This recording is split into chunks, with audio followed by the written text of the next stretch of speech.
Okay, let's just try this.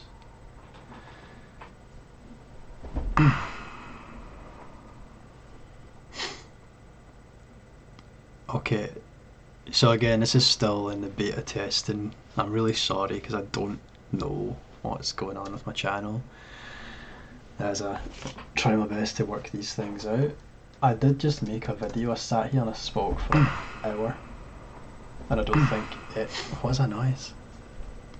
Okay, so again, this is still in the beta testing. So again, this is still in the beta testing. I'm really sorry because I don't know why can I hear myself going on with my channel.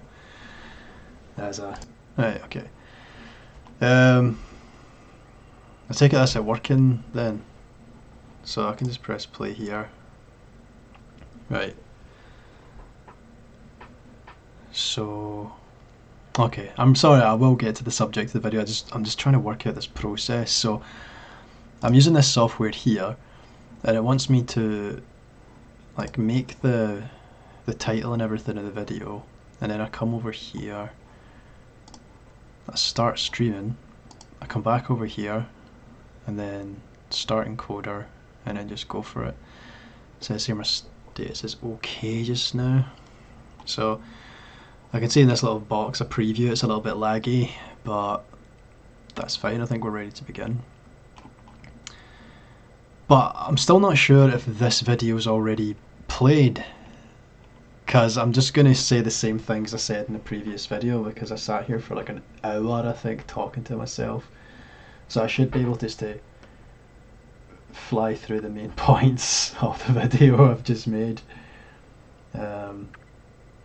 So you don't have to watch this one again if it has already broadcast. I can't find the other broadcast, so you can let me know. I'm just going to have a little look at my laptop here to see if there's a comment section. If you've already seen this video, let me know in the comment section and say, oh, by the way, this did stream before. But if not, then I'm happy to go ahead and get into this. So it will look slightly psychotic if you have seen this video for the second time as I play through the motions here. But I'm going to do it anyway because as I say, I invested like an hour of my time. I want something to go up now. So in this video we're going to look at narcissism, and we're going to look into demons a little bit. And the reason for that is because narcissism is seen as this negative personality trait, and the most extreme expression of negative personality traits is sometimes looked upon as demonic oppression or demonic possession. So yeah, let's get into this. So narcissism comes from the Greek story of Narcissus. Okay, Narcissus was a hunter known for his striking beauty, and he would often have people commit suicide to prove their devotion to him. Okay, and as a term, it's come to denote a fixation with oneself and one's physical appearance or public perception, and it's something that we're all very conscious of. You know, me, myself, on my channel, you as you go into the public arena, we always want to present ourselves in the most positive light, and so it's something that we need to be cautious with, isn't it? As we will in different contexts and in different situations go through a register of emotion, you know. There's a full spectrum that we're all subject to and that we all come to experience, but as Christians, we're called to a calling where we're not quick to anger or quick to negative emotion, but we double down on that positive emotion, as I emphasised in a previous video. You know, we're not told to do everything with the power of a god, such as smite our enemies and really hate and be aggressive and bathe in the blood of our foes. Instead, we are told to do only one thing with the power of a god, and that is to love. Okay, and all the things that stem out from love. If you were to draw it in like a spider diagram, you would see lots of different bubbles coming out with love, compassion, kindness, forgiveness, all these different aspects of the spirit that we know to be true. So we'll look here at the story of Narcissus. You know, it says here that Narcissus has come to be used for daffodil. I don't understand that one, because I would think a nasturtium would be a flower that shares an etymology with Narcissus, but there you go, there is a Narcissus daffodil out there. So the mythology goes like this. And there's several versions of the myth that have survived from the ancient sources. The classic version is by Ovid, found in Book 3 of the Metamorphoses. And this is the story of Echo and Narcissus. One day Narcissus was walking in the woods when Echo, an Orid mountain nymph, saw him, fell deeply in love, and followed him. Now I questioned the legitimacy of that love. That's just seeing an image and thinking, alright, I'm going to snap off a little piece of that. This is not love. Love to me denotes a more meaningful connection that grows over time and endures hardship. The qualities of love are given to us in the book of Corinthians. They're described in depth, how it bears all things, forgives all things. It has an enduring quality. It celebrates things. It shares with you, as we're told, to celebrate with those who are celebrating, to laugh, to weep with those who weep. It's a very beautiful thing. It's certainly not this. Narcissus sensed he was being followed and shouted, "Who's there?" Echo repeated, "Who's there?" And I commented on here that how chilling that could be. There's a wooded country park in the mountains not too far away from here. Maybe you would call them hills, but it's very mountainous, beautiful land over in Lochwinnoch, and it's Muirshiel Country Park, and it's a phenomenal place. The views are incredible, but there's a dense, thick, carnivorous wood there. And I remember one day as I was walking through the wood alone, I hear a blood-curdling scream from the dark depths of the woods, and then the roar of anything the imagination could attribute to it. And I thought to myself, maybe it's just some animal, but this is Scotland. We don't have animals that make noises like this. It sounded like there was multiple people screaming. A couple of girls, a couple of male voices, screaming and shouting in the denseness of the woods. And so I charged in boldly to confront. No, I didn't. I got out of there. I just left, and then in the papers I read about the murder that happened there and how there was no one there to prevent it. But you can't hold me responsible for that. No, I'm only joking. That never happened. But the part with the murder, I did hear screams in the woods, but I thought it's just teenagers mucking around in the woods, because I did see a couple of cars and it looked like there'd been some teens there just messing around. It's a lovely place. Yeah, it's a lovely place. This is Scotland, and this was in the autumn time. Bad things don't happen here. So, yeah, you can just imagine how disconcerting it would be to hear this. Who's there? And this must be where we get the term echo. We get all of it. It's just all the basis from these Greek characters, isn't it? Even Nemesis, narcissism, echo. So Echo replies, "Who's there?" She eventually revealed her identity and attempted to embrace him. I made a comment on that. Attempted to embrace him? Okay, is that what you call it when a woman does it? Not to get political, but okay, she attempted to embrace him. He stepped away and told her to leave him alone. She was broken-hearted, or heartbroken, and spent the rest of her life in lonely glens until nothing but an echo sound remained of her. She has no right to feel that way, right? Because she was not in love with this person. She felt an infatuation. She saw an image and lusted after that. This was not love. So she's got no right to feel that way. So Nemesis, an aspect of Aphrodite, the goddess of revenge, noticed this behaviour after learning the story and decided to punish Narcissus. Why is she doing that? Narcissus isn't to blame here.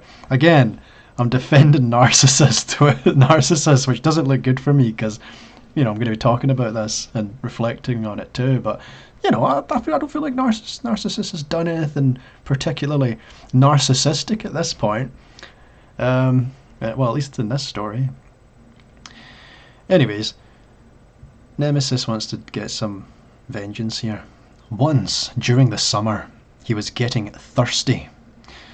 Getting thirsty. Isn't that what Echo was doing? I think so. After hunting. And the goddess lured him to a pool where he leaned upon the water and saw himself in the bloom of youth.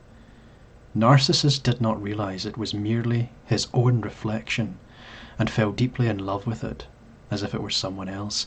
And it's at this point I question his skills and abilities as a hunter, right? This is a guy that's supposed to be going through glens and streams and woodlands. He's never came across a burn before. He's never came across a stream and seen his reflection on it. Now he's trying to have a relationship with his reflection. And then we have Echo over here, falling in love with someone that she's only just seen. Come on. This story is full of idiots, okay? I don't rate any of these Greek characters. Anyways, no, let's give them the benefit of the doubt, okay? Unable to leave the allure of his image, he eventually realized that his love could not be reciprocated, and he melted away from the fire of passion burning inside him, eventually turning into a gold and white flower. Isn't that interesting? And, yeah. That is an interesting little conclusion here, isn't it? Narcissist, and the term narcissism meaning to love yourself, but when he sees the reflection of himself in the water, it can't be reciprocated. So it's almost like he can't love himself, you know? It's a strange one, isn't it? It's a strange way to end the story. Then he's burnt up and then he turns into a gold. Maybe that's just reconnection successful. Yeah, but did that ruin my whole live stream? Right, I need to go back to my live stream here.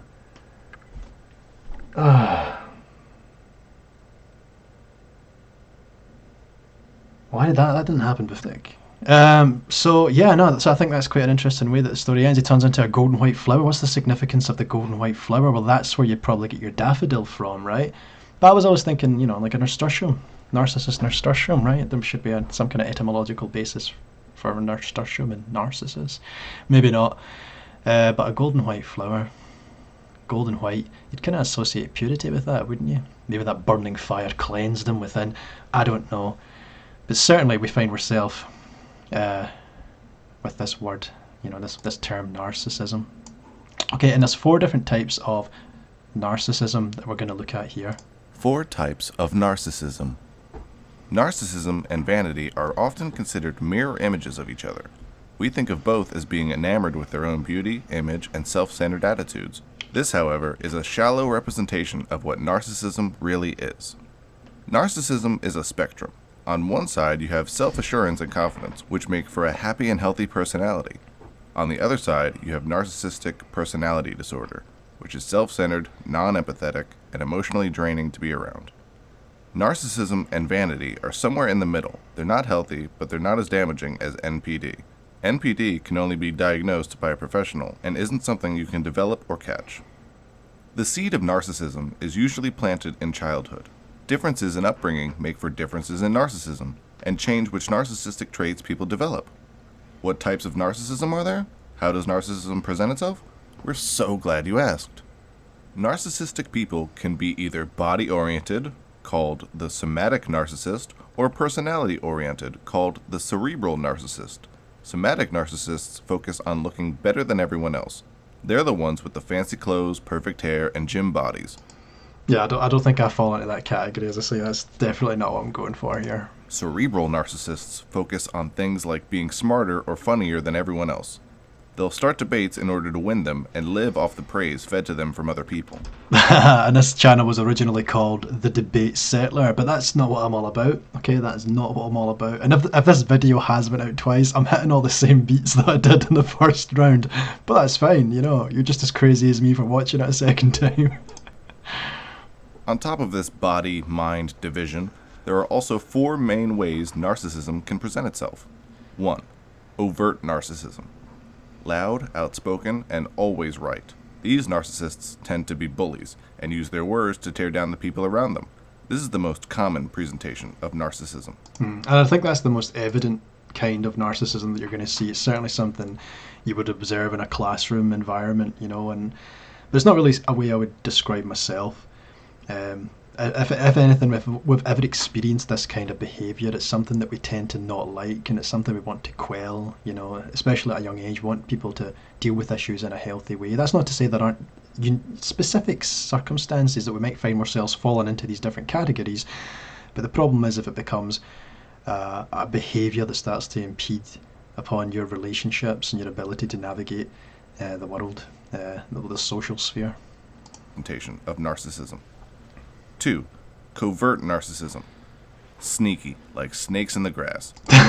This is the way that a certain individual might want to describe me, because I have had the charge of narcissist levelled at me, and that's why I think it's important to talk about things as you experience them. Yeah, because I have the motivation to speak on the issue now because it affects me now, and I could just sit quiet with it, but it might happen that this never happens again in my life, so I'd like to explore it now as it's raw, and then later maybe reflect on it in a more balanced way.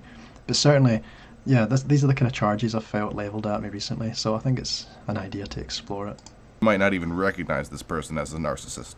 They pretend to be kind and gentle when in reality they're manipulative and cold, feeding off the people closest to them. They use people as a means to an end, to gain money, power, fame, whatever they want. And this, yeah, because that would be the one that would be most likely to be me, I feel, right? Because I'm portraying myself in a certain light. I think I come across quite well, quite friendly. So if I was to be a narcissist, it would be in this way. It'd be in this manipulative way to get the things that I want from people. Certainly it's not the way I feel, it's not the way I identify, and as a Christian I try and orientate myself towards the opposite of that. I would say it doesn't apply to me, but I'm not going to say that in the video, because it's not helpful just to say, that's not me, that's not me. That's not a good way to be. I mean, it is good to notice and identify who you are, you know, to have the ability to step outside yourself and try your best to objectively and critically evaluate where you are as a person. But I don't want to get into the whole, you know, deny it. I'm talking too much, aren't I? I'm trying to defend myself too much. This is me. I'm a covert narcissist. Whatever they want. 3. Seductive narcissism. We don't mean seductive like high heels and fishnets. These narcissists tend to praise and idolize people close to them in order to get the same response back. They sucker people in with admiration and compliments, then drop you with no warning. By playing hot and cold, they keep you on the hook and get their ego constantly fed. I thought that was a very interesting one, because if I had to say I've experienced and felt injury from any kind of behaviour, it would be this behaviour here. The unpredictable hot cold, the not knowing where you are with someone. It makes you feel like you're walking on eggshells, and you feel like you're constantly trying to appease a personality that is in one place friendly and kind, and then in another place antagonistic and mean-spirited, and it's difficult to find a balance there. So this one's interesting to me, and again, it's not to say that anyone in my life is this is what defines them, but it's to say I think I've felt this kind of behaviour from someone, and someone watching this video might say, well, I think I've felt certain things on this list from you. Perfectly fair criticism. Fed. 4. Vindictive narcissism. These people aim, shoot, and destroy. They're the most dangerous of all the narcissists, and might be confused with the overt narcissist because of how outspoken they are. Be warned, these people will do and say anything to destroy their victims, and often will trash talk and incite anger in other third parties to turn more people against their victim. Yeah, that's certainly something that we can see in workplaces, isn't it? We have these people that talk behind our backs and then try to get us into trouble and want to rally people to their cause, which is to destroy you and to bring your reputation down. The vindictive narcissist is probably one of the most destructive expressions, and it's something that if we've ever felt it, we're very much against it. It's not a behaviour any of us laud and respect, and even within power dynamics, it's not the kind of leadership that any of us would want to come under. It's a very, it breeds resentment, and it's just not healthy. Against their victim. Worrying you might be a narcissist? Don't. While you might present traits of narcissism, you're likely somewhere in the middle, non-dangerous portion of the spectrum. And if you're really worried, talk to your mental health professional about a possible diagnosis. Don't forget to subscribe. Okay, so let's very quickly run through a couple of these, okay? We have here a narcissistic personality disorder test, and let's see if I can get this up. So there's a quiz here. Where is it? Is it asking me to subscribe? Not going to do it. Not going to subscribe. Yeah, I did these before. I think it's healthy to run through the questions though, so let's run through some of these questions here. So, I have a natural talent for influencing people, and I am not good at influencing people. I said, did I really say I have a natural talent for influencing people? I think to a degree, yes. It really depends what you're trying to influence people towards, doesn't it? All of these need to be contextualized, and that's the problem with these kinds of questions when they aren't. And I think it's at certain times I can influence people, you know. I think I can be quite a disarming presence. Modesty doesn't become me. I am essentially a modest person. I think I'm essentially modest, you know. I would do almost anything on a dare. I tend to be I tend to be more cautious. When people compliment me, I sometimes get embarrassed. That's true. I know I am good because everybody keeps telling me so. No, that's not me. The thought of ruling the world frightens the hell out of me. If I ruled the world, it would be a better place. That's the answer of a tyrant, isn't it? That's the problem with socialism. I can usually talk my way out of anything.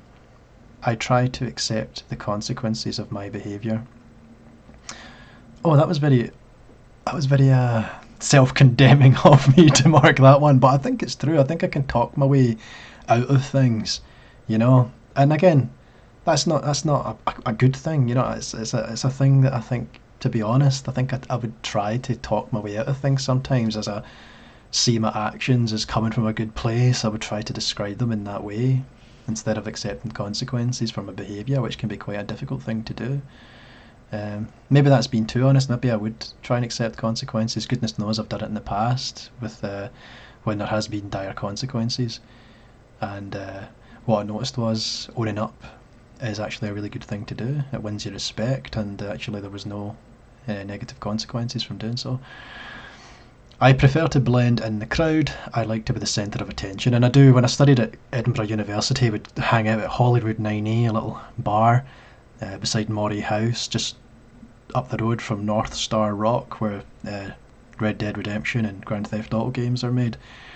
And I would mostly keep myself to myself, talk in little groups. I've always done that. But there would become a time where I would come out with a story, and then everyone would kind of listen in as I would tell my story and regale them in my exploits, and I would relish the opportunity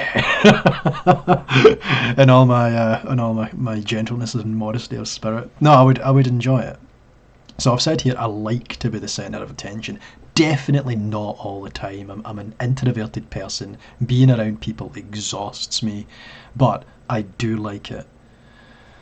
I will be a success. I am not too concerned about success. I'm not too concerned. I am no better or worse than most people. I think I'm a special person. I'd rather, nah. I am not sure if I would make a good leader. I see myself as a good leader. Yep. I am assertive. I wish I were more assertive. I like to have authority over other people. No, I don't mind following others. I think that's a healthy mindset. I find it easy to manipulate people. I don't like it when I find myself manipulating people, and that's honesty. It's an ugly thing, isn't it, to manipulate another person. If you can persuade someone into an action that's conducive to their good health, who am I quoting when I say that? That's a Jason Statham film. When you can persuade someone to do something that's good, not only for you but for them, then that's fine. You know, like if you don't want to go to the library yourself and you talk a friend into coming with you and they get to study too, that's a healthy kind of manipulation, I feel. Right? I insist upon getting the respect that is due me. I usually get the respect that I deserve. Really? Yeah, the respect that I deserve. And that's not necessarily a good thing. It could be you don't really deserve that much respect, right? But you get what you deserve. I don't particularly like to show off my body. I like to show off my body. What? Why did I take that? That's the opposite of how I feel. And I told a little anecdote about that. Like when I was 16, I was able to grow a beard, not like this, but the moustache, the chin, the connections all around here. And I also had body hair come in, and I was at the beach, and I was, late teens, and my dad's like, "Oh, take your top off, get some sun out about you." And I was like, "No, I can't, I can't." And then I ran to the hills like Quasimodo, because I would be, an outcast from society. I'd be confused for some kind of Saskatchewan individual.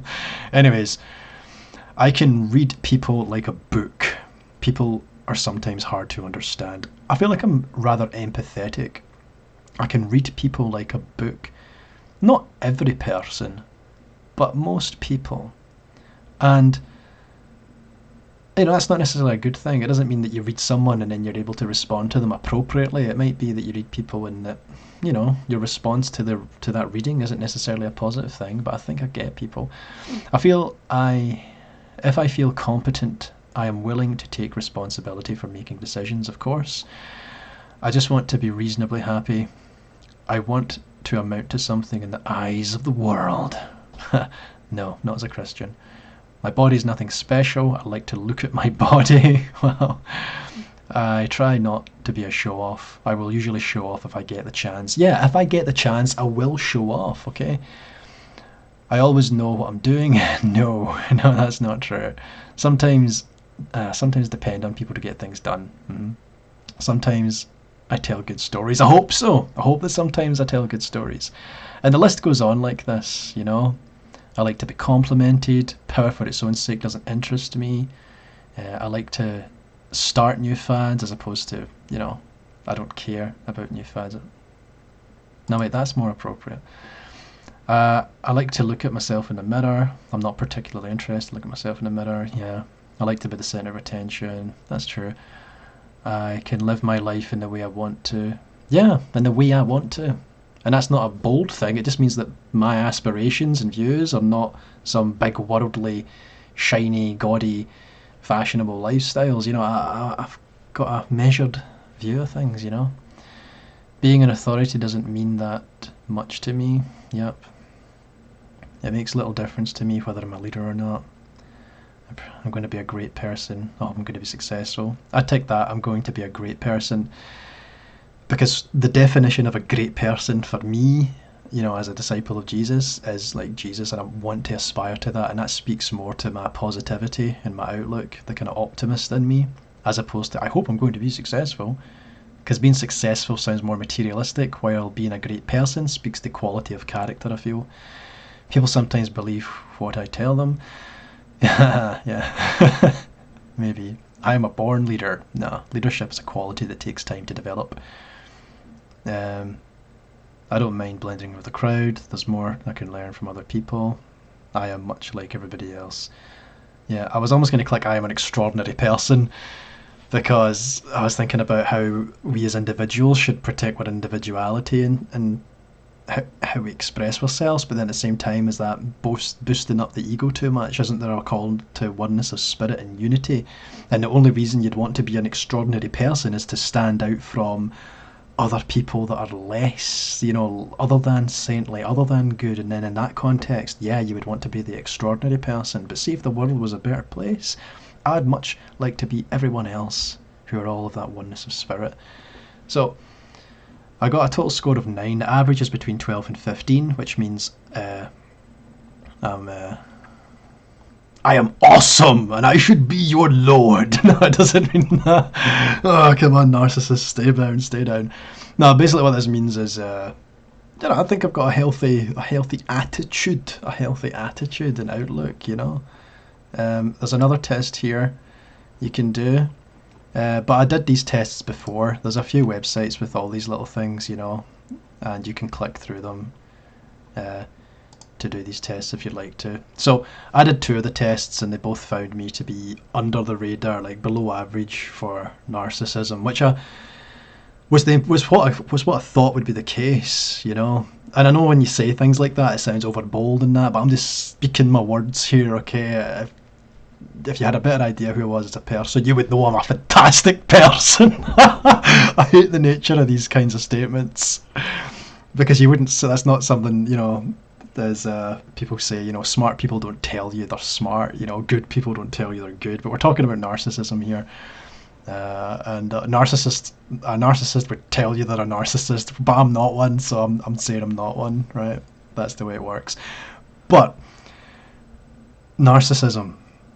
You know what got me talking about narcissism too? Let's go back to narcissism. Is this here? I was talking about reflection recently, wasn't I? And I thought how funny it is that Narcissus was undone by the perception, the viewing of his reflection. You know, as I'm in this time of reflective process, thinking about relationships, thinking about things that are going on in my own life, I just thought this was a funny little aspect, a curious one, of the Narcissus myth. You know, the fact that his reflection, the act of reflection.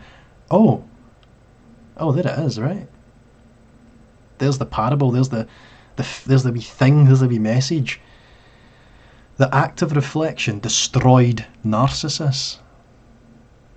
I'm thinking I'm some kind of genius now.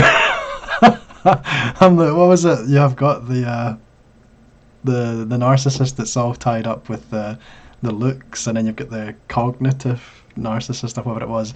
Yeah, I'm some kind of genius. I figured it out. I figured no one else has made this analysis. I'm the only one, so this is breaking stuff. But here it is. The act of reflection. I'm sure this is common knowledge, but isn't that wonderful? Isn't that wonderful? So the act of reflection destroyed Narcissus, and a beautiful flower bloomed through the process of that destruction. You know? And that's a motif in the Bible too. From destruction, we have the ploughed ground, the tilled ground, the disturbed ground within which the seeds that have been planted grow. And we have that new creation coming out of the destruction of Jerusalem and the temple. And in Narcissus, we have the destruction of his pride and his way of being as he turns into this gold and white flower. I think that's nice. And with that, we'll move on to demons. Okay, so, and the reason we'll do that is because negative behaviour, really negative behaviour, almost inhumane, can sometimes be attributed to forces outside of ourselves. And the most ominous of these is would be an influence from a behaviour influenced from a supernatural entity known as a demon. Okay, and return here to this painting here. So something else I want to talk about was art. This is by Caravaggio, and he has his own style, and he's pretty cool. And we have this Lilith here, and this is in the Wikipedia page for demons. And this is by John Collier, who's in the pre-Raphaelite Brotherhood movement, which is an English movement back in the 1800s or something like that. If you want to learn more about painting, there's a YouTube channel that I would recommend that unfortunately I don't have up. I'll show you in a wee minute. It's really beautiful. It's a fine art channel, and she tells you all about the brush strokes and everything like that. We're going to look at these videos here to discuss the different kinds of let's just see, fine art, painting, brush strokes. Yes, this is the channel here. So Leonardo's smoke, you know, this is the diffusing of light round about and the paint. I just feel like if you have the lexicon, if you have the vocabulary necessary to critically analyse a painting, a work of art, or any subject matter for that, for the matter, if you have the lexicon necessary to actually go into it, and it makes it all the much more fascinating. Surely you can look at something without the proper vernacular. You can just stare at it in awe and on a visceral level appreciate all the different things that are going on in a painting. However, if you have the vocabulary, if you have those tools of analysis to really hone in and look at all the different things that are going on, I feel like you can appreciate the painting on another level. And it's not completely inaccessible, and it's not hard to do. I mean, if you look at that brushstroke video, it's 15 minutes long. She's got 3 of them that go through the centuries. And I found that after watching these videos, I was able to look at different works of art in museums and in galleries and actually comment on them, on a level that I'd never been able to comment on them before. So I just think that's something nice to do. So here we see this is Eve, and she has been bound up here, hasn't she, in this snake. And I wonder what was going on here. Like, it looks like she's holding some of her hair, but it seems to be woven into something, and I think that's probably the body of the snake going up round her shoulder here and down her neck and then onto her shoulder, probably whispering into her ear or something. So here we have the demon. Okay, a demon is a supernatural being. We know what they are. Prevalent historically in religion, occultism, literature, fiction, mythology and folklore, as well as in media such as comics, video games, movies and television series. Okay, and we have this picture of Mephistopheles, okay, flying over Wittenberg, and this is a horrid image, isn't it? This one just makes me feel angry. I just want to smash this thing into hell. Look at it. I just hate it. Look at it with these wings. And this is a sort of depiction we have of Satan and demons, isn't it? And this is sort of influenced again by likes of John Milton, Paradise Lost and Dante's Inferno, isn't it? These sort of ideas. It's a really eerie picture, that, isn't it? A really eerie one. So let's go down to the correct, Christianity. That would be the correct definitions. Right. Yes. Demonic entities in the Old Testament of the Christian Bible are of 2 classes. The satyrs, or shaggy goats, and the demons. Okay? And to be honest, if we look at the Old Testament and New Testament, in the Old Testament we don't really have that much going on with demons. That's not really something that's really talked about a lot. But in the New Testament, yeah, we do have it talked about quite a bit. 63 times, apparently, in the Christian Bible. And these are all mostly relating to occurrences of possession dealt with by Jesus Christ and his apostles, okay? And this talks about here. The sources of demonic influence were thought to originate from the Watchers, or Nephilim. And a comment on Watchers. This is a people group that watch the immortals that do battle around the world. Ultimately, there will only be one. That's what I know the Watchers as, but this is also a synonym for Nephilim, apparently. And the Nephilim are these half-human, half-angel abominations, aren't they? That were destroyed in the Great Flood, apparently. They're first mentioned in Genesis 6 and are the focus of 1 Enoch chapters 1 to 16, and also in Jubilees 10. The Nephilim were seen as the source of sin and evil on the earth because they are referenced in Genesis 6:4 before the story of the flood. But we know this is not true from James 1:14 to 16, which tells us about the origin of sin. And if I can just pull up the verse here, we can read, "When tempted, no one should say, 'God is tempting me,' for God cannot be tempted by evil, nor does he tempt anyone. But each one is tempted when he by his own evil desires is lured away and enticed. Then after desire has conceived, it gives birth to sin. And sin, when it is full grown, gives birth to death."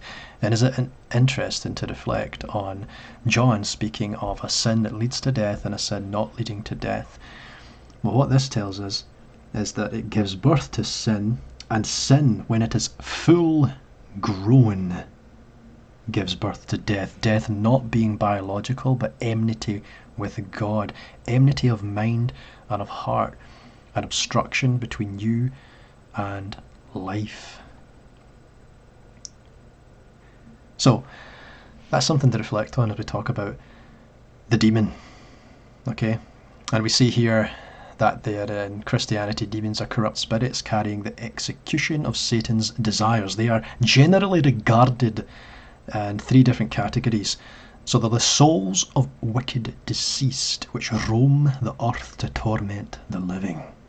Nephilim, who came into being by union between angels and humans, Okay, but their bodies were wiped out during the Great Flood, so their spiritual part now desires re-embodiment. And then you have fallen angels who sided with Lucifer and were cast out of heaven by Michael after the battle. And of course in Christianity and in the Old Testament, and the gods of other religions are often looked upon as demons. So these things come into the human body, the human vessel, and this is called demonic possession. Okay? It refers to the state of one being controlled either directly or indirectly by a supernatural force, commonly of satanic origin. Okay, what we're going to do is symptoms of demonic possession commonly claimed by believers include missing memories, altered personalities, convulsions, fainting, and spastic hand movements. So we're just going to skip down to the correct interpretation of all these things, the Christian one, right? It's the Christian one. So Christianity holds that possession derives from the devil, that is Satan, or one of his lesser demons. In Christianity, Satan and his demons are actually fallen angels.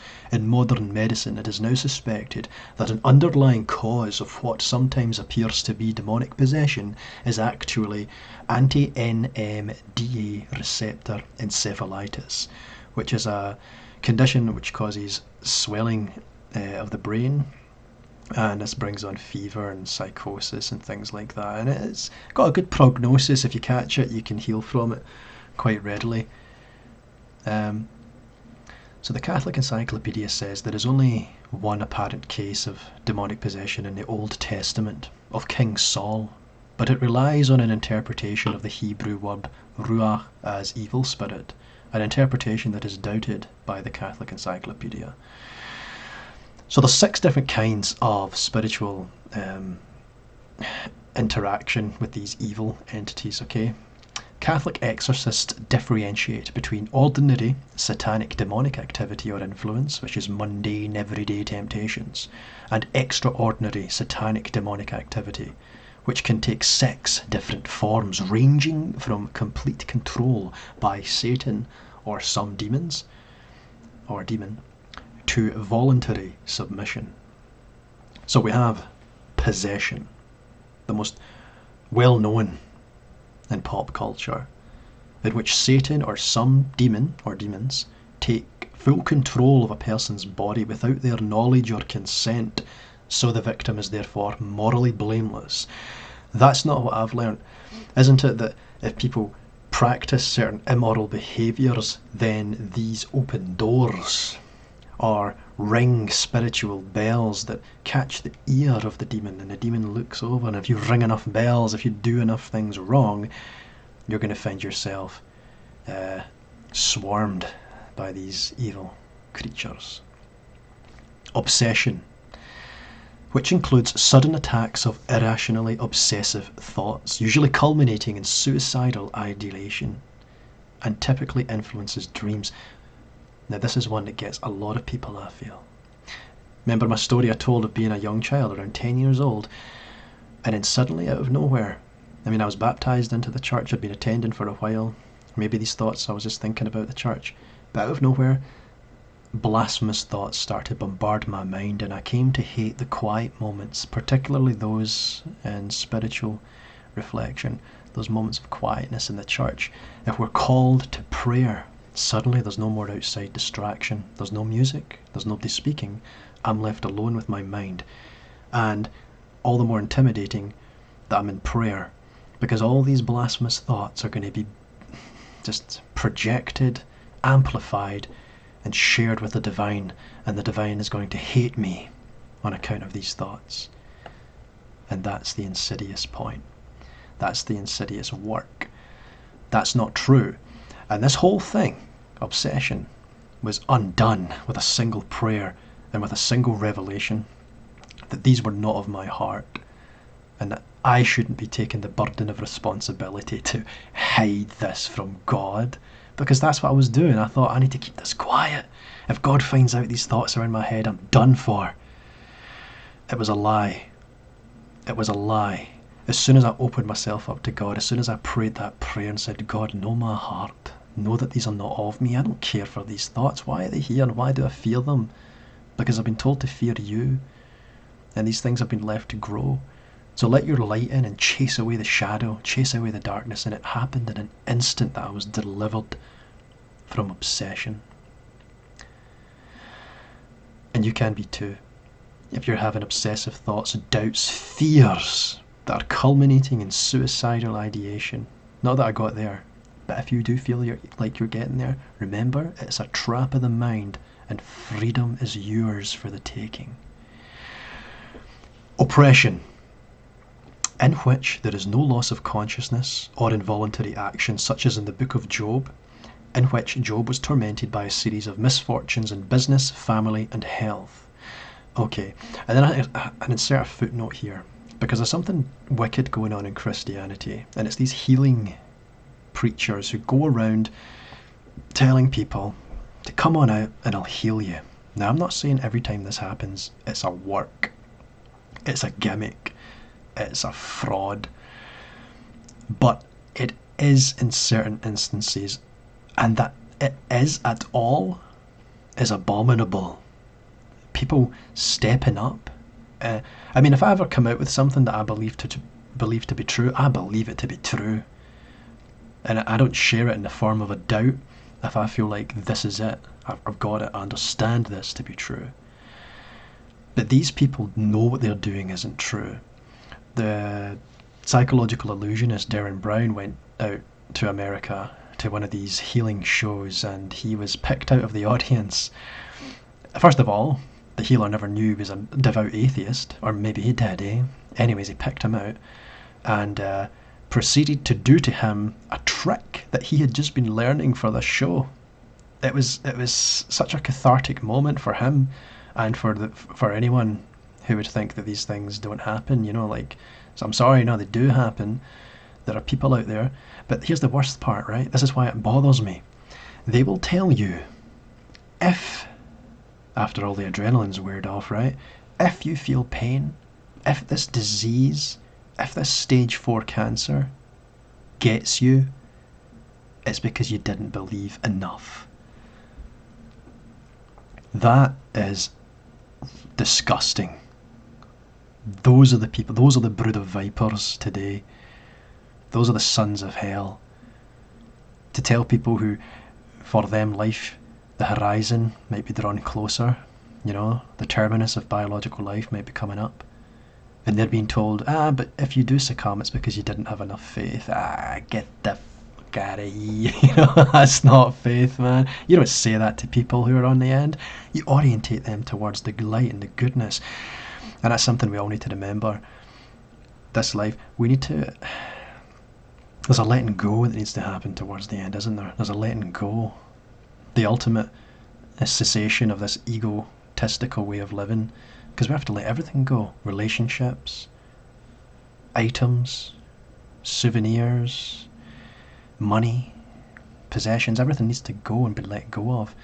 And the only thing that you can hold on to and take with you, the only thing that really matters is love. And in that, you don't lose the relationships, eh? Because love transcends everything. Time, rivers, and death. And that's it, That's the thing you hold on to. That's the thing you invest your person into towards the end. Okay, the next demonic activity or influence is external physical pain caused by Satan or demons. Then there's infestation, which affects housing and things or animals. I used to own a giant rabbit, and it had this, I don't know what the name is, fly blitz or something like this it got. Like one day it was this big healthy Dutch giant rabbit, the next day it was a carcass just totally full of flies. Like something out, it's a motif you see in these exorcist films, isn't it? These infestation of flies. That doesn't really bother me. I'm an insect person. I've put a locust in my mouth before just to prove to people just how cool I am, because I'm such a narcissist. And I go around about the house picking up spiders and throwing them out. I wouldn't do that if I lived in a country where the spiders were particularly deadly, but I do it here in Scotland. It's fine. The only time I've ever been really disgusted by infestation, by any kind of insect, was in America, in Florida, in Miami. It's 4 a.m. I've got up to go to the toilet. Everyone's asleep. My friend's asleep in the other room. I do the toilet. I come to the sink. I wash my hands. I look on the counter.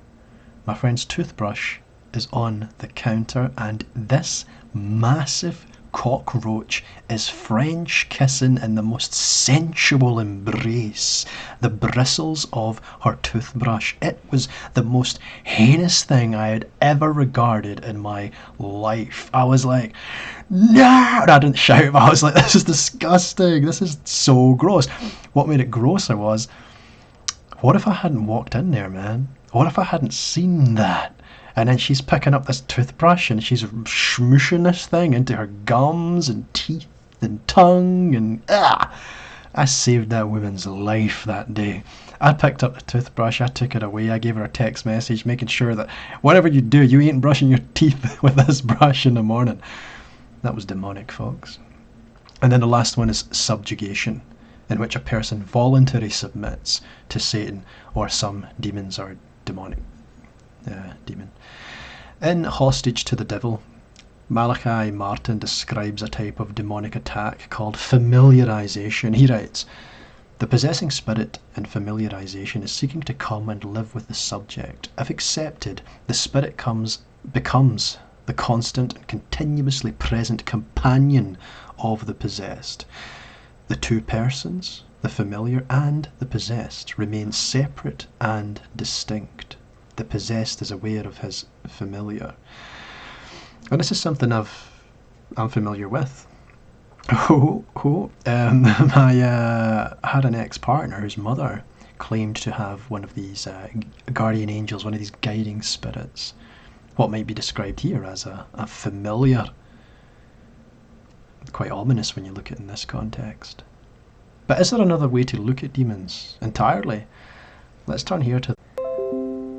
Okay, so let me just double check and see I've not lost the signal. So we're going to look at the Christadelphian belief as critiqued by Anthony Buzzard, and listen. That's an excellent question. May I say, with great respect to that Christadelphian, it's a matter of your believing what the Bible says. So I would come with this question. Do you think it matters that you believe in the gospel of the kingdom? I think you'd say absolutely it does. It's a simple language issue here. I speak as a language person. My first degree is in languages, and then did Hebrew and Greek. And I speak as a person, again, that just loves to swing in my chair when I'm reclined in it. I think it's a great thing. I'm glad to see Anthony Buzzard does it too. So on, over the past 40 years. It's an offense, an affront to simple language. Or the avalos, I'm using the modern Greek pronunciation because we did that at Atlanta Bible College. Or the avalos, the devil. Hasatan, it's an affront to simple language at the most basic level to say that that means human nature. And you're going to then, if I may suggest this to you gently, you're going to undermine your own witness to the excellent truths that you otherwise hold. If you're going to tell the public that in the temptation story in the wilderness, that Jesus was inventing false versions of the scripture internally, you're not going to do yourself any good, because it's perfectly obvious that the Satan there, or the Avala, approached Jesus. Is that clear? It says that... Yeah, but this could also be understood to be something that takes place in the mind of Jesus, couldn't it? The devil came up to him and began speaking to him. That's not the high priest, as some Christadelphians suggested. It's certainly not Jesus talking to himself. I mean, couldn't it be? Couldn't it be Jesus talking to himself, you know? Does it need to be that an entity manifested in front of him? Yes, the text says that happened. But could that be allegorical in some sense? Okay, because these are the temptations, aren't they? The temptations, what can we infer from that? That there was genuine tempting going on, right? As I gave the example in my previous similar video, if you go up to a vegan with an intolerance for animal protein and take them a steak and be like, ha ha ha, here's a steak, they're going to look at you and roll their eyes. You've not tempted them at all. In no way was that a temptation. It was just a nuisance. It's not the nuisance in the wilderness. It's the temptation in the wilderness, okay? So these things, these thoughts that were conjured in the mind of Christ, whether they were said to him or raised through him, they came into his mind. And the accomplishment of Christ is his overcoming of these things, right? I gave the example of Jesus in Gethsemane, where he's striving and he is doing the will of the Father, but there's that wee battle that goes on, isn't there, as he anticipates just how grievous this final work will be. I guess it wasn't the final work, but this important work would be on the cross. So, yeah, there's struggles, you know. And the reason I say that is because I turn back to James, James 1,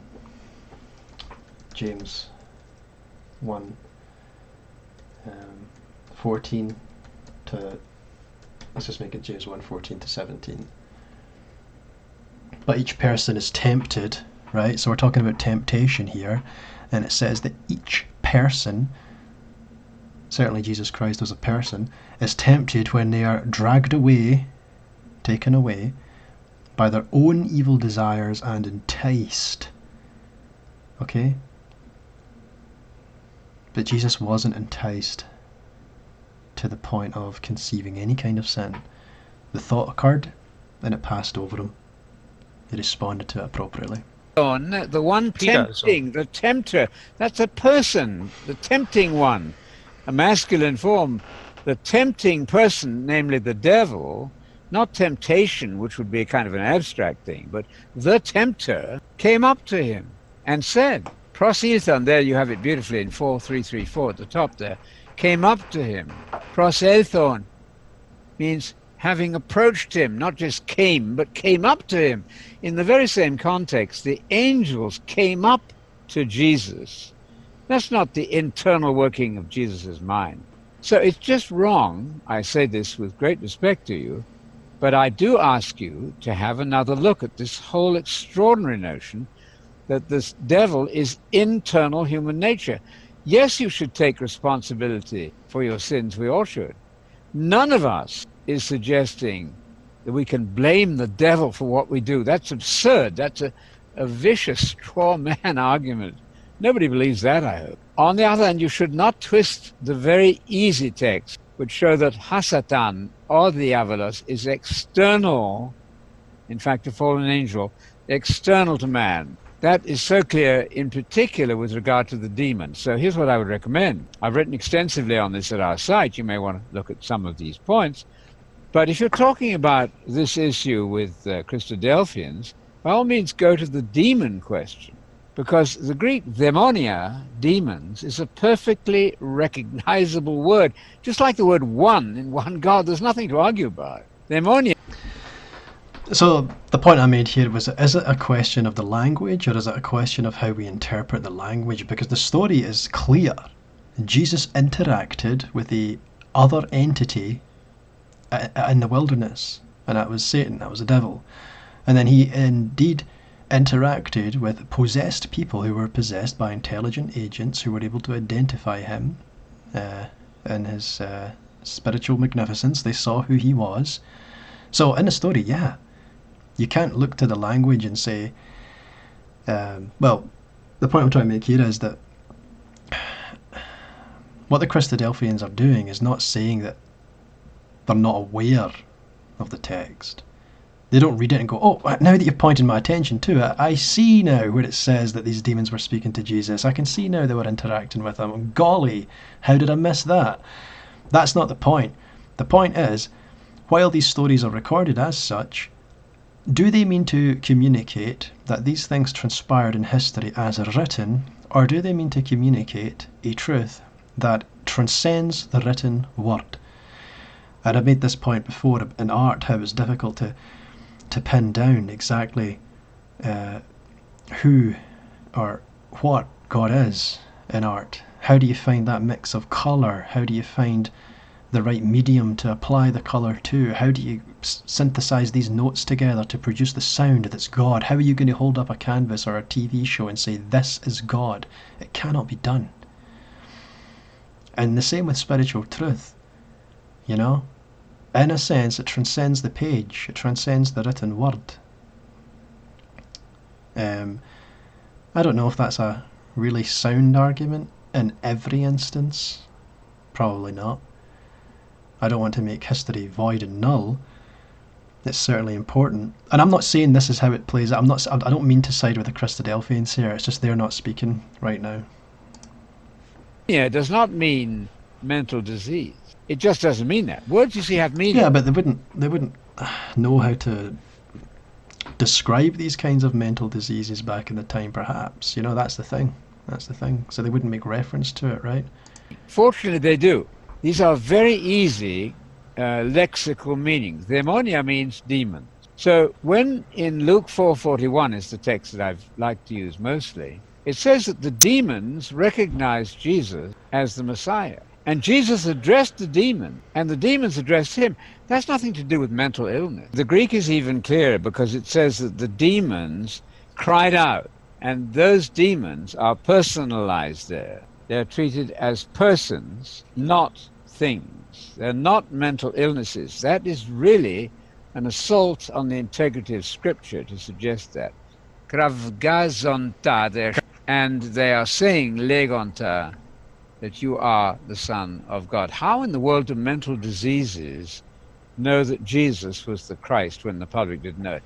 This is absolutely incoherent. Again, I said gently and with respect, but I would urge any Christadelphian who comes across this. I love that he says things gently and with respect, you know.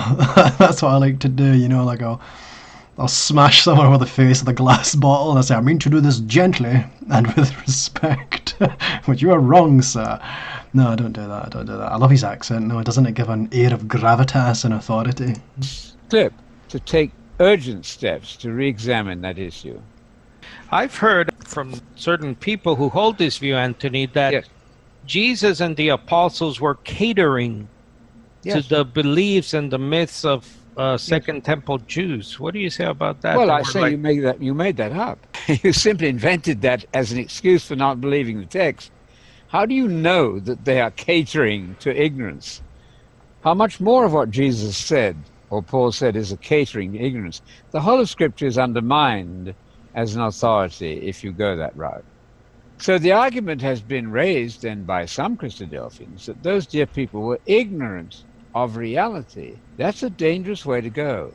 That makes you smarter than Jesus. I don't recommend that. No, Jesus obviously believed in demonia, demons, as external fallen spirits. Here's a good test point for you. The word spirits in the Bible, used by itself without qualification, in other words, not spirits of just men made perfect.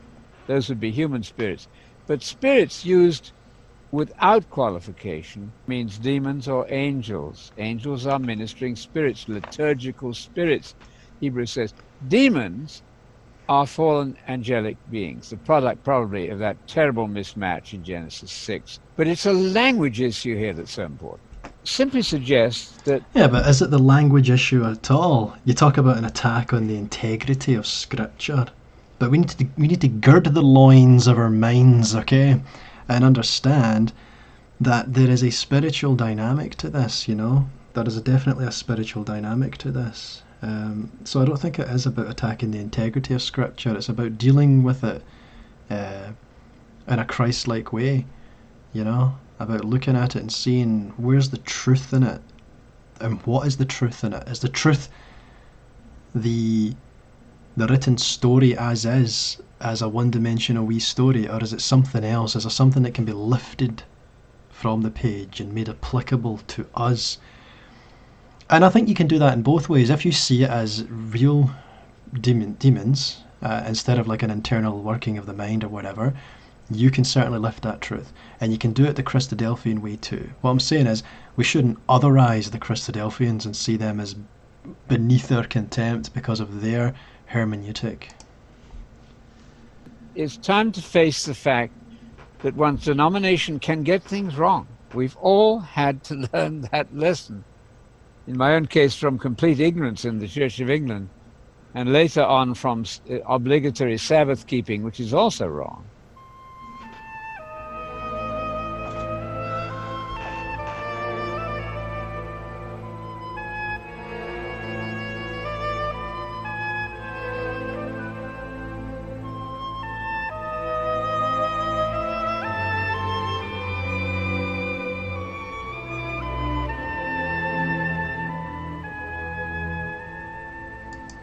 Yeah, okay. But the thing to remember with scripture, like with the whole narrative of the Bible and everything like that, is that The idea. oh, that's me on David's video. David makes a point in his video that he put up earlier, in that there are videos that we can make in the past that is that something we meant to say at the time or do at the time, and then how that reflects on future videos too. Certainly I've done that with my channel, and unfortunately I've deleted a lot of the videos that I've had in the past, and there's videos online that I haven't got any control over that are online, that I found some funny ones to put up. Well, they're not really funny. If you saw them you think that's quite shocking actually, but I might show them towards the end. They're not really to do with the video though. What I think is the main point that I was trying to make about the Christadelphians and how we interpret scripture, any one of us individually, is that we have to remember that there is a deal of condescension going on between that amazing spiritual realm and then this world. It's not to say that God cannot interact with us. God does interact with us, God does understand us, but he operates in such a majestic level, and I feel like that's something that we're all sensitive to and can all understand. So let's just look now at this other video here. Hold on, I don't need the brushstroke video just now. So this one here deals with the Christadelphian way of kind of interpreting things, okay? So he puts up Isaiah 45, 5-7. I am the Lord, and there is no other besides me. There is no God, that people may know from the rising of the sun and from the west, that there is none beside me. I am the Lord, and there is no other. I am the light. I form light and create darkness. I make well-being and create calamity. I am the Lord who does all these. Then there's some imagery showing. Amos 3. Is a trumpet blown in the city, and the people are not afraid? Does disaster come to a city unless the Lord has done it? In Micah 1:12. For the inhabitants of Moroth wait anxiously for good, because disaster has come down from the Lord to the gate of Jerusalem. What this person's trying to do with this video is demonstrate that all the things attributed to demons and evil and Satan are attributed to God. In the Old Testament we can see here in Exodus 4:11, then the Lord said to him, who has made man's mouth? Who makes him mute, or deaf, or seeing, or blind? Is it not I, the Lord? And we see in the New Testament that Jesus heals people from blindness, heals people from these kinds of afflictions. Okay? But obviously the main thing to get across there isn't the biological problem with the eyes, the physical problem with the eyes. It's making the blind see is about making people sensitive to the truth, making the deaf hear, making people sensitive to the truth. That's the mission, and as demonstrated through these miracles, that's the wee physical sign that what's happening is happening. It's an arrow pointing to something more. Ultimately everything can be attributed to God on a level, but moral evil itself, I would say, not so much, not at all. That's consequential and not from the moral will of God. I think we can. Is that a controversial statement? God isn't evil. Can I say that? Can I say that online? All right, I'm going to say that. So that's what this person seeks to do with this video. They find places where God is presented as the one, and there's no other beside him. Romans 7, Jeremiah, no, that's jumped back up again. Ephesians 4:18, They are darkened in their understanding, alienated from the life of God because of the ignorance that is in them, due to their hardness of heart. Yep, so these scriptures are trying to show that we are the ones with the issues. We are the ones with the hardness of hearts. We don't need outside influences. We don't need demons to create this problem of evil in our lives. Jeremiah 18:12. But they say, that is in vain. We will follow our own plans, and will everyone act according to the stubbornness of his evil heart. So yeah, we all have this ability, this proclivity toward evil, and that we don't need an outside source. You know, lots of different verses telling us that this is the case, you know. Since therefore the children share in flesh and blood, he himself likewise partook of the same, that through death he might destroy the one who has the power of death, that is, the devil, by sending his own Son in the likeness of sinful flesh, and for sin he condemned sin in the flesh. Let's see him tie this together. He has appeared once for all at the end of the ages to put away sin by the sacrifice of himself, that through death he might destroy the one who has the power of death, that is, the devil. You know that he appeared to take away sins, and in him there is no sin. The reason the Son of God appeared was to destroy the works of the devil. Now the serpent was more crafty than any other beast of the field that the Lord had made. He said to the woman, did God actually say, you shall not eat any tree in the garden? Yep. I don't really see any synthesis between those ideas. Means that the power of any Satan being is enormous. Does he really have so much power? Did he really get it from God? Then we get some pictures of some planets. This is a terrible video. Okay, so I think this person tries to attribute evil again to our own resources. Self-talk, battle for the mind, the savage mind, Levi Strauss, the violence within, Turner. Don't demonize, take responsibility. The East is demonized. Okay. Luke 17 to 19, sorry. And he thought to himself, what shall I do? For I have nowhere to store my crops. And he said to himself, I will do this. I will tear down my barns and build larger ones, and there I will store all the grain and my goods. And I will say to my soul, Soul, you have ample goods laid up for many years. Relax, eat, drink, be merry. And then in Deuteronomy, take care lest there be an unworthy thought in your heart, and you say, the 7th year, the year of release is near, and your eye look grudgingly on your poor brother, and you give him nothing. Psalm 36. Transgression speaks to the wicked deep in his heart. There is no fear of God before his eyes, for he flatters himself in his own eyes, that his iniquity cannot be found out and hated. And then Solzhenitsyn in the Gulag Archipelago. If only it were so simple. If only it were necessary to separate evil people from the rest of us and destroy them. But the line dividing good and evil cuts through the heart of every human being, and who is willing to destroy a piece of his own heart? Okay, so that's an interesting little video there. Just basically the subject purpose of that video is to show us that a lot of these evilnesses are finding their origins in God, actually, and ultimately our evil in the world stems from us. I don't know, he's got some points there that are topical, you know. Again, certainly God is not responsible for the moral evil. You know, God is not an evil being. But let's look to another video now. Let's look to this woman here who's actually had an experience of a demonic possession story. And then this comes from the 700 Club. Let's see. I would black out, and those demons would manifest and come forth, and I would wake up not knowing what had happened in positions of the sexual sacrifice when my dad would have sex with me. During the satanic holidays, I knew that the warfare would intensify. And I'll just stop right there. She just mentioned some horrible trauma from her childhood, and obviously she's had some kind of experience in the occult.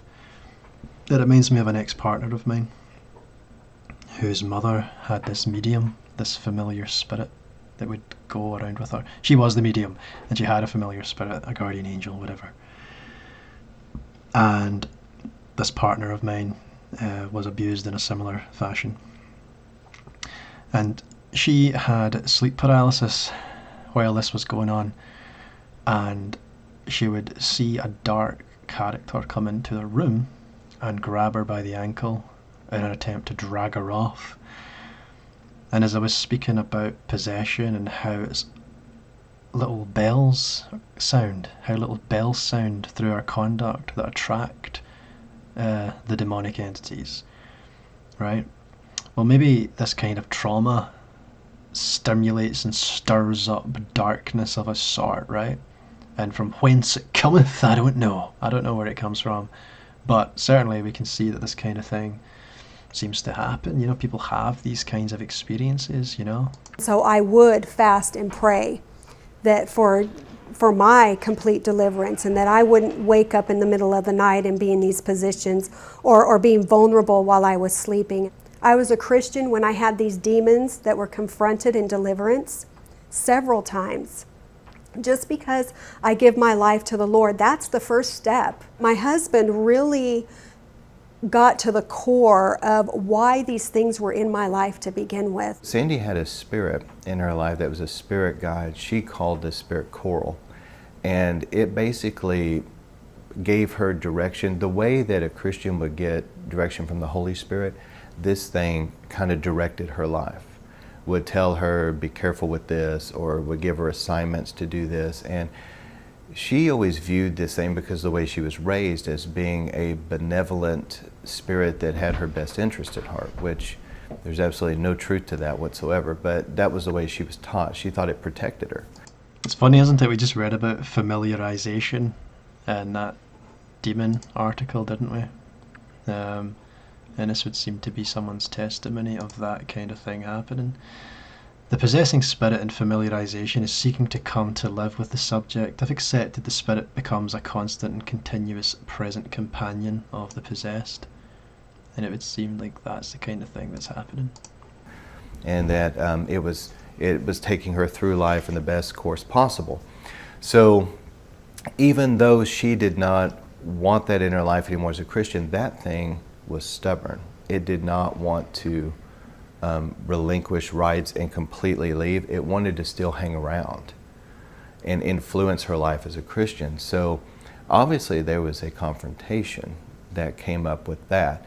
But once that strong man was bound and removed, other things that were underneath that spirit's authority were easily gone, and she came into a real realm of freedom. I did recognize Jesus as the ultimate source of helping me to fight this spiritual war. As I read through his word, I was made aware of the weapons that were available to me through Christ and through his dying on the cross, through his suffering, that I was able to live for him, and that he was there, and he gave me weapons in the spiritual to fight the spiritual demonic forces. Sandy is a living testimony of the power of Jesus Christ, the power of the cross, that it is so thorough that no matter what somebody's come out of, the cross has the power, the blood of Jesus, to eradicate that sin and to see them delivered from anything the devil's had in their life, and to see them healed from their past. I would like to encourage everyone who has been in an abusive situation, who has been caught up in the occult, who has been told that they're worth nothing, who feel like they have to live in bondage, that the love of Jesus is what you need, is what you're looking for. If you would just open your eyes and give yourself to him.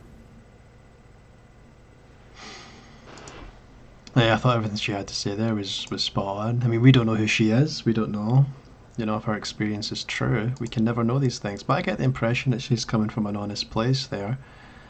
And everything she said there was so true about how we can find deliverance through our faith, Certainly, that's one of the most important things to take away. So yeah, there's other topics I was going to get into tonight. I feel like this has been a long enough video now. Yeah, there's certainly one or two other wee things I could touch on, but I think I'll leave that until next time. Let's have a little look at the comment section before I wrap things up though. Okay, David's there. There we go, you've mastered OBS already. I use it too, I tried streaming with it though. Yeah, you know, it took me a while to master this technology, but I think I'm getting it down. There's Mirror XT8. No, thank you. As a narcissist, thank you for that. There's Sonic Grace. Hello, Sonic Grace. Yeah, narcissism sounds a bit like psychopaths minus the caring, absolutely. A narcissist is, for sure, the fallen nature, separate from God, playing God. Everything is about them, absolutely correct. We see them in our government here right now in the US, yeah. America's getting a lesson in spiritual discernment. Yeah, even in churches we find that narcissists tend to gravitate towards positions of authority, and that's a shame, isn't it? We should be trying to strive towards making sure that those people with the beautiful fruits of the Spirit have the confidence to step up and take the positions of authority, because ultimately that's where we need them, you know. We don't want these sharks and wolves at the top. Mirror XT, I pray that the psychopaths and narcissists of this world, when they get to God, become more compassionate and enlightened to others, the others' feelings around them, absolutely. Yeah, Red Dead Redemption's cool, man. Yeah, a demon can be a lie that someone believes connects them to the Spirit. I had a breakdown about 10 years ago, and it was terrifying, so I lost control of my body for a short while. Yep, I feel like that can happen, you know, we feel like we can lose control of ourselves. Paul says our thoughts are not our own. Angels are messengers of truth. Demons are messengers of the lie. That's a good way to see it, isn't it? All our pleasant thoughts, all those good thoughts, pointing us towards the light, pointing us towards a positive and optimistic look at the future. Not a delusional one, but one that isn't darkened and gloomed by lies and deceptions that serve to take us off course and bring us down with defeat. You know, as good, compassionate souls, we can feel pain. We can feel overwhelmed sometimes, but we'll get back up. We'll get back up. And if you find that you're stalling and stuck, and it's so hard to get back up, then you might be inclining your ear towards something highly unproductive. Yeah, it's like fear can paralyze, stress can cause illness, absolutely. The things we think and believe affect the physical body. That's true. And I've been very sensitive to that. You know, the things you think and the things you believe can certainly impact the physical body, you know. They can make you feel all kinds of sensations. They can mess up your digestion, your metabolism, your hormones. Yeah, the things you think and believe are very powerful. Absolutely. They're so powerful. Yep. That's it. You know, Jesus overcame. Jesus spoke to Satan and said, Satan, get behind me. So our mindset connects us to a spirit. Jesus chose to live in and through us, so maybe before him, the fall, let Satan live in and through men. Yeah? Choose life, choose good. If your eye be single, your whole body is full of light. Absolutely true. And we're striving to make sure our whole cells are full of light. And that's why it's important to stop and to reflect on our growth and on our progress. I could underline that tonight, but I'll choose not to do that tonight. So yeah, we want to go through this process of reflection.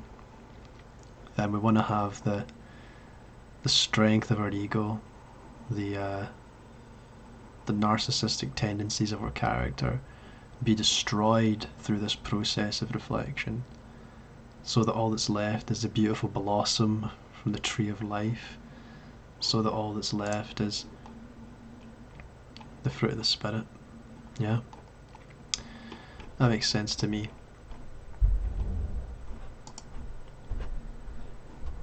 There's some nice pictures of flowers. So thank you very much, guys. Thank you so much for watching. I think this has went well.